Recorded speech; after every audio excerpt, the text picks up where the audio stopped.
Helen O'Loy by Lester Del Rey. I am an old man now, but I can still see Helen as Dave unpacked her and still hear him gasp as he looked her over. Man, isn't she a beauty! She was beautiful, a dream in spun plastics and metals, something Keats might have seen dimly when he wrote his sonnet. If Helen of Troy had looked like that, the Greeks must have been pikers when they launched only 1,000 ships. At least that's what I told Dave. Helen of Troy, eh? He looked at her tag. At least it beats this thing, K2W88, Helen. Helen of Alloy. Not much swing to that, Dave. Too much unstressed syllables in the middle. How about Helen O'Loy? Helen O'Loy she is, Phil. And that's how it began. 1 part beauty, 1 part dream, 1 part science. Add a stereo broadcast, stir mechanically, and the result is chaos. Dave and I hadn't gone to college together, but when I came to Machina to practice medicine, I found him downstairs in a little robot repair shop. After that, we began to pal around, and when I started going with one twin, he found the other equally attractive, so we made it a foursome. When our business grew better, we rented a house out near the rocket field, noisy but cheap, and the rockets discouraged apartment building. We liked room enough to stretch ourselves. I suppose if we hadn't quarreled with them, we'd have married the twins in time, but Dave wanted to look over the latest Venus rocket attempt when his twin wanted to see a display stereo starring Larry Ainsley, and they were both stubborn. From then on, we forgot the girls and spent our evenings at home. But it wasn't until Lena put vanilla on our steak instead of salt that we got off on the subject of emotions and robots. While Dave was dissecting Lena to find the trouble, we naturally mulled over the future of the mechs. He was sure that the robots would beat men someday, and I couldn't see it. Look here, Dave, I argued. You know Lena doesn't think, not really. When those wires crossed, she could have corrected herself, but she didn't bother. She followed the mechanical impulse. A man might have reached for the vanilla, but when he saw it in his hand, he'd have stopped. Lena has sense enough, but she has no emotions, no consciousness of self. All right, that's the big trouble with the mechs now, but we'll get around it. Put in some mechanical emotions or something. He screwed Lena's head back on, turned on her juice. Go back to work, Lena. It's 19 o'clock. Now, I specialized in endocrinology and related subjects. I wasn't exactly a psychologist, but I did understand the glands, secretions, hormones, and miscellanies that are the physical causes of emotions. It took medical science 300 years to find out how and why they worked, and I couldn't see men duplicating them mechanically in much less time. I brought home books and papers to prove it, and Dave quoted the invention of memory coils and veritoid eyes. During that year, we swapped knowledge until Dave knew the whole theory of endocrinology, and I could have made Lena from memory. The more we talked, the less sure I grew about the impossibility of Homo mechanensis as the perfect type. Poor Lena. Her cuprobral body spent half its time in scattered pieces. Our first attempts were successful only in getting her to serve fried brushes for breakfast and wash the dishes in oleo oil. Then one day she cooked a perfect dinner with 6 wires crossed, and Dave was in ecstasy. He worked all night on her wiring, put in a new coil, and taught her a fresh set of words, and the next day she flew into a tantrum and swore vigorously at us when we told her she wasn't doing her work right. "It's a lie," she yelled, shaking a suction brush. "You're all liars. If you so-and-sos would leave me whole long enough, I might get something done around the place." When we calmed her temper and got her back to work, Dave ushered me into the study.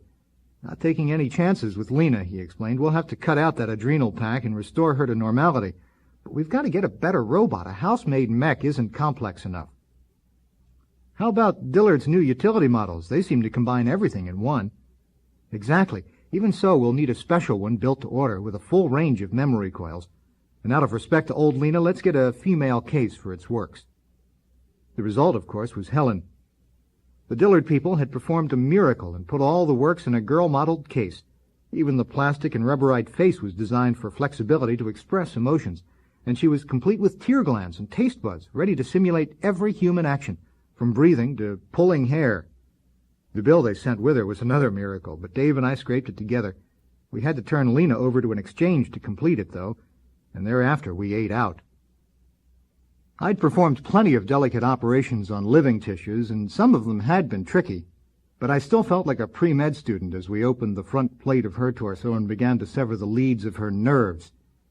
Dave's mechanical glands were all prepared, complex little bundles of transistors and wires that heterodyned on the electrical thought impulses and distorted them as adrenaline distorts the reaction in human minds.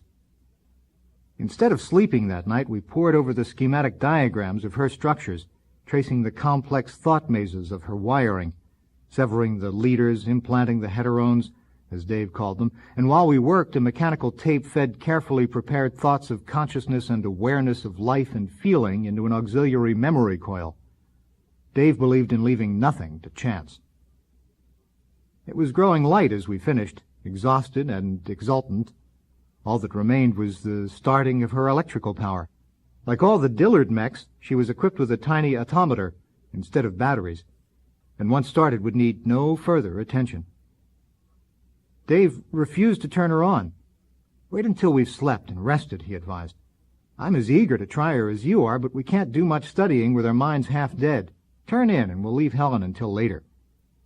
Even though we were both reluctant to follow it, we knew the idea was sound. We turned in, and sleep hit us before the air conditioner could cut down the sleeping temperature, and then Dave was pounding on my shoulder. "Phil, hey, snap out of it." I groaned, turned over, and faced him. "Well, what is it? Did Helen—" "No, it's old Mrs. Van Stuyler. She visored to say her son has an infatuation for a servant girl, and she wants you to come out and give counter-hormones. They're at the summer camp in Maine." Rich Mrs. Van Stuyler. I couldn't afford to let that account down, now that Helen had used up the last of my funds, but it wasn't a job I cared for. Counter-hormones, that'll take 2 weeks full-time. Anyway, I'm no society doctor, messing with glands to keep fools happy. My job's taking care of serious trouble. "And you want to watch Helen," Dave was grinning. But he was serious, too. I told her it'd cost her $50,000. "Huh?" And she said okay if you hurried. Of course, there was only one thing to do, though I could have wrung fat Mrs. Van Stuyler's neck cheerfully. It wouldn't have happened if she'd used robots like everyone else, but she had to be different. Consequently, while Dave was back home puttering with Helen, I was racking my brain to trick Archie Van Stuyler into getting the counter-hormones and giving the servant girl the same. Well, I wasn't supposed to, but the poor kid was crazy about Archie.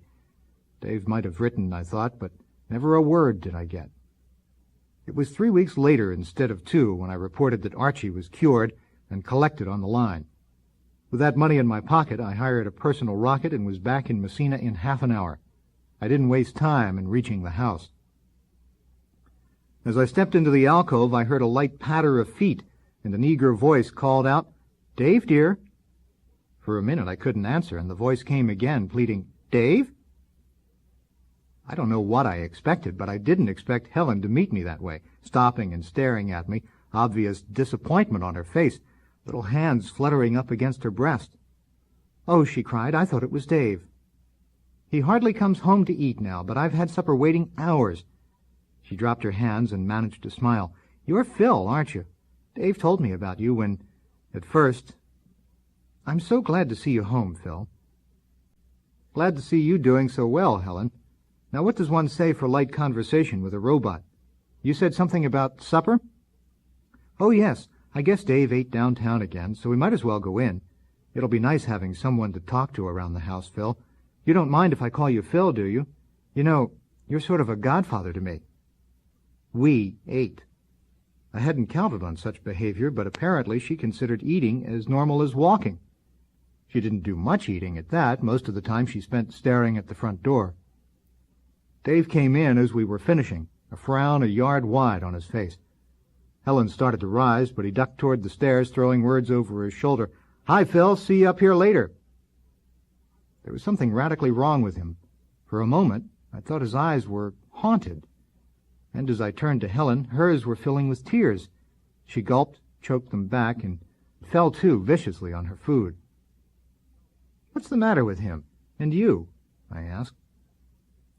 "He's sick of me." She pushed her plate away and got up hastily. "You'd better see him while I clean up. And there's nothing wrong with me, and it's not my fault anyway." She grabbed the dishes and ducked into the kitchen. I could have sworn she was crying. Maybe all thought is a series of conditioned reflexes, but she certainly had picked up a lot of conditioning while I was gone. Lena, in her heyday, had been nothing like this. I went up to see if Dave could make any sense out of the hodgepodge. He was squirting soda into a large glass of apple brandy, and I saw that the bottle was nearly empty. "Join me?" he asked. It seemed like a good idea. The roaring blast of an ion rocket overhead was the only familiar thing left in the house. From the look around Dave's eyes, it wasn't the first bottle he'd emptied while I was gone, and there were more left. He dug out a new bottle for his own drink. "Of course, it's none of my business, Dave, but that stuff won't steady your nerves any. What's gotten into you and Helen? Been seeing ghosts?" Helen was wrong. He hadn't been eating downtown, nor anywhere else. His muscles collapsed into a chair in a way that spoke of fatigue and nerves, but mostly of hunger. "You noticed it, eh?" "Noticed it? The two of you jammed it down my throat." He swatted at a non-existent fly and slumped further down in the pneumatic. "Guess maybe I should have waited with Helen until you got back. But if that stereocast hadn't changed— anyway, it did. And those mushy books of yours finished the job." "Thanks. That makes it all clear. You know, Phil, I've got a place up in the country. Fruit ranch. My dad left it to me. Think I'll look it over." And that's the way it went. But finally, by much liquor and more perspiration, I got some of the story out of him before I gave him an Amitol and put him to bed. Then I hunted up Helen and dug the rest of the story from her until it made sense.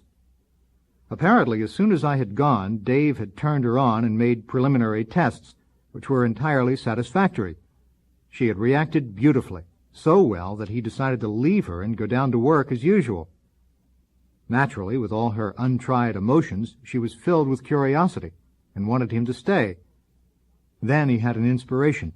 After showing her what her duties about the house would be, he set her down in front of the stereovisor, tuned in a travelogue, and left her to occupy her time with that. The travelogue held her attention until it was finished and the station switched over to a current serial with Larry Ainsley, the same cute emoter who'd given us all the trouble with the twins. Incidentally, he looked something like Dave. Helen took to the serial like a seal to water.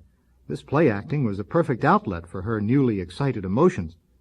When that particular episode finished, she found a love story on another station and added still more to her education. The afternoon programs were mostly news and music, but by then she'd found my books, and I do have rather adolescent taste in literature. Dave came home in the best of spirits. The front alcove was neatly swept, and there was the odor of food in the air that he'd missed around the house for weeks. He had visions of Helen as the super-efficient housekeeper. So it was a shock to him to feel two strong arms around his neck from behind and hear a voice all a-quiver coo into his ears, "Oh, Dave, darling, I've missed you so, and I'm so thrilled that you're back." Helen's technique may have lacked polish, but it had enthusiasm, as he found when he tried to stop her from kissing him. She had learned fast and furiously. Also, Helen was powered by an automator. Dave wasn't a prude, but he remembered that she was only a robot after all. The fact that she felt, acted, and looked like a young goddess in his arms didn't mean much. With some effort, he untangled her and dragged her off to supper, where he made her eat with him to divert her attention. After her evening work, he called her into the study and gave her a thorough lecture on the folly of her ways. It must have been good, for it lasted 3 solid hours and covered her station in life, the idiocy of stereos, and various other miscellanies. When he finished, Helen looked up with dewy eyes and said wistfully, "I know, Dave, but I still love you." That's when Dave started drinking. It grew worse each day. If he stayed downtown, she was crying when he came home. If he returned on time, she fussed over him and threw herself at him. In his room, with the door locked, he could hear her downstairs pacing up and down and muttering. And when he went down, she stared at him reproachfully until he had to go back up. I sent Helen out on a fake errand in the morning and got Dave up. With her gone, I made him eat a decent breakfast and gave him a tonic for his nerves. He was still listless and moody. "Look here, Dave," I broke in on his brooding. "Helen isn't human, after all. Why not cut off her power and change a few memory coils? Then we can convince her that she never was in love and couldn't get that way." "You try it. I had that idea, but she put up a wail that would wake Homer. She says it would be murder, and the hell of it is that I can't help feeling the same about it. Maybe she isn't human, but you wouldn't guess it when she puts on that martyred look and tells you to go ahead and kill her. We never put in substitutes for some of the secretions present in man during the love period. I don't know what we put in. Maybe the heterones backfired or something. Anyway, She's made this idea so much a part of her thoughts that we'd have to put in a whole new set of coils. Well, why not? Go ahead, you're the surgeon of this family. I'm not used to fussing with emotions. Matter of fact, since she's been acting this way, I'm beginning to hate work on any robot. My business is going to blazes. He saw Helen coming up the walk and ducked out the back door for the monorail express. I'd intended to put him back in bed, but let him go. Maybe he'd be better off at his shop than at home. Dave's gone? Helen did have that martyred look now. Yeah, I got him to eat, and he's gone to work. I'm glad he ate. She slumped down in a chair as if she were worn out, though how a mech could be tired beat me. Phil? Well, what is it? Do you think I'm bad for him? I mean, do you think he'd be happier if I weren't here? He'll go crazy if you keep acting this way around him. She winced. Those little hands were twisting about pleadingly, and I felt like an inhuman brute. But I'd started, and I went ahead. Even if I cut out your power and changed your coils, he'd probably still be haunted by you. I know, but I can't help it, and I'd make him a good wife, really I would, Phil. I gulped. This was getting a little too far. And give him strapping sons to boot, I suppose. A man wants flesh and blood, not rubber and metal. Don't, please. I can't think of myself that way. To me, I'm a woman, and you know how perfectly I'm made to imitate a real woman in all ways. I couldn't give him sons, but in every other way, I'd try so hard I know I'd make him a good wife. I gave up. Dave didn't come home that night, nor the next day. Helen was fussing and fuming, wanting me to call the hospitals and the police, but I knew nothing had happened to him. He always carried identification. Still, when he didn't come home on the third day, I began to worry. And when Helen started out for his shop, I agreed to go with her. Dave was there with another man I didn't know. I parked Helen where he couldn't see her, but where she could hear, and went in as soon as the other fellow left. Dave looked a little better and seemed glad to see me. Hi, Phil. Just closing up. Let's go eat. Helen couldn't hold back any longer, but came trooping in. Come on home, Dave. I've got roast duck with spiced stuffing, and you know you love that. Scat, said Dave. She shrank back, turned to go. Oh, all right, stay. You might as well hear it, too. I've sold the shop. The fellow you saw just bought it, and I'm going up to the old fruit ranch I told you about, Phil. I can't stand the mechs anymore. You'll starve to death at that, I told him. No, there's a growing demand for old-fashioned fruit, raised out of doors. People are tired of this water culture stuff. Dad always made a living out of it. I'm leaving as soon as I can get home and pack. Helen clung to her idea. I'll pack, Dave, while you eat.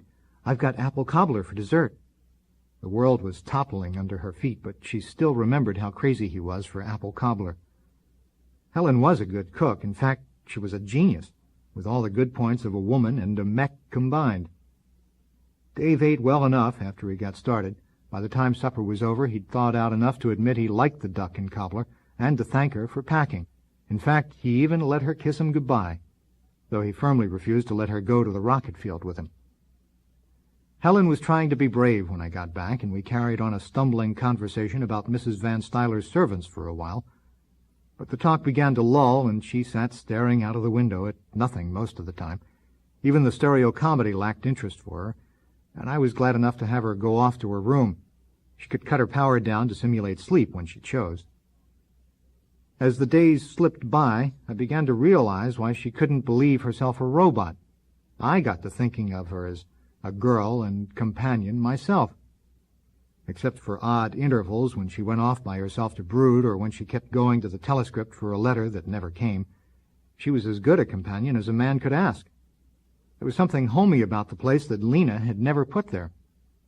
I took Helen on a shopping trip to Hudson, and she giggled and purred over the wisps of silk and glassine that were the fashion, tried on endless hats, and conducted herself as any normal girl might. We went trout fishing for a day, where she proved to be as good a sport and as sensibly silent as a man. I thoroughly enjoyed myself and thought she was forgetting Dave.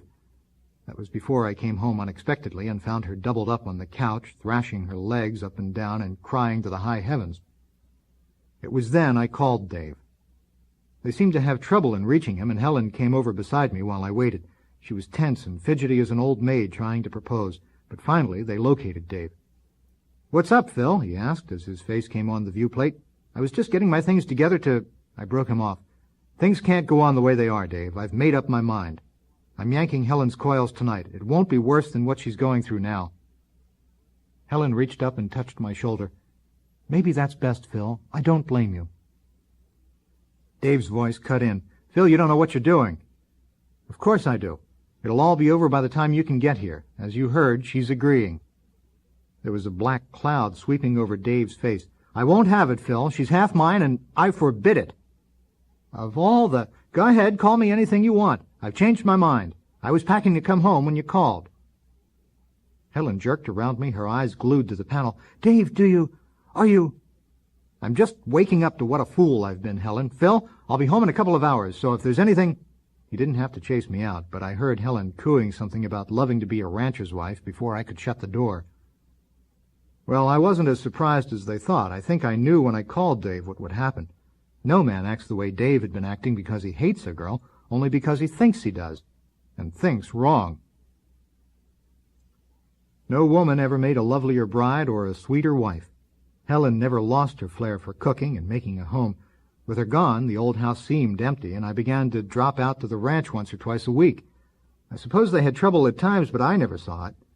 And I know the neighbors never suspected they were anything but normal man and wife. Dave grew older, and Helen didn't, of course. But between us, we put lines in her face and grayed her hair without letting Dave know that she wasn't growing old with him. He'd forgotten that she wasn't human, I guess. I practically forgot myself. It wasn't until a letter came from Helen this morning that I woke up to reality. There, in her beautiful script, just a trifle shaky in places, was the inevitable that neither Dave nor I had seen. Dear Phil, as you know, Dave has had heart trouble for several years now. We expected him to live on just the same, but it seems that wasn't to be. He died in my arms just before sunrise. He sent you his greetings and farewell. I've one last favor to ask of you, Phil. There is only one thing for me to do when this is finished. Acid will burn out metal as well as flesh, and I'll be dead with Dave. Please see that we are buried together, and that the morticians do not find my secret. Dave wanted it that way, too. Poor dear Phil. I know you loved Dave as a brother, and how you felt about me. Please don't grieve too much for us, for we have had a happy life together, and both feel that we should cross this last bridge side by side. With love and thanks, from Helen. It had to come sooner or later, I suppose. And the first shock has worn off now. I'll be leaving in a few minutes to carry out Helen's last instructions. Dave was a lucky man and the best friend I ever had. And Helen? Well, as I said, I'm an old man now and can view things more sanely. I should have married and raised a family, I suppose, but there was only one Helen O'Loy.